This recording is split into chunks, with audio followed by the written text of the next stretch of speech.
Atheists don't evangelize people. They're not trying to lure you into their beliefs. Because we don't have a set rules of belief. We just exist. And I didn't become an atheist because I want to sin. Because some of the worst sinners I have ever met are church people.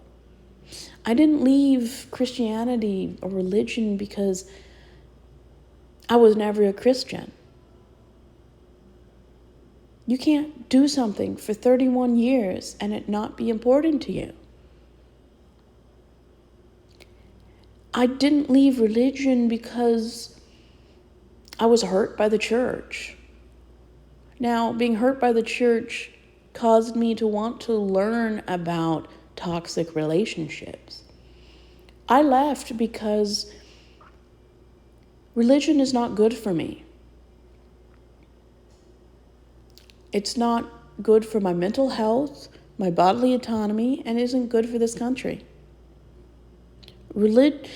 Atheism and science gets us to Mars, but religion sends us into skyscrapers.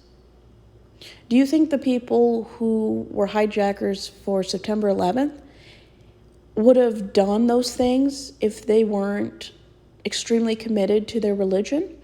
No.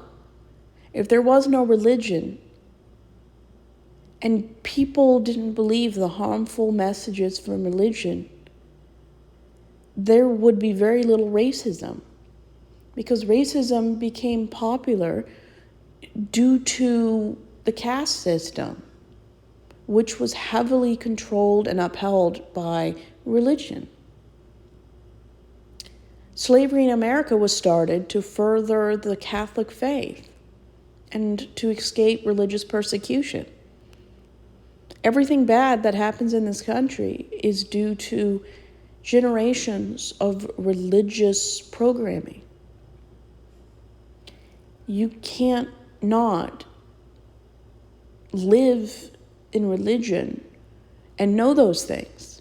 If you know that this religion kills people, causes suicide, depression, identity crisis, and moral ambiguity, you can't be a part of something if you know that. And realizing I grew up in the Baptist church, which has the second highest covered up sex abuses for kids in America, I'm lucky to never have been hurt.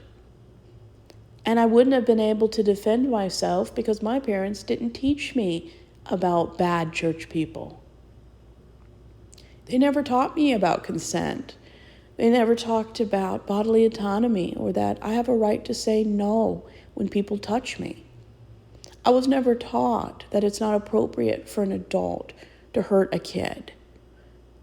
I was taught that adults can do what they want and you just shut up and deal with it. That's not a good environment to be in. I was taught that being a woman, I was second class. I don't want to be in that environment.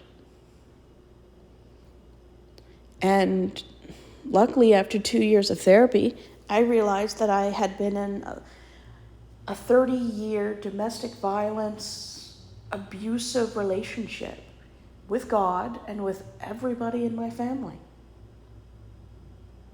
Everyone in my family is basically God.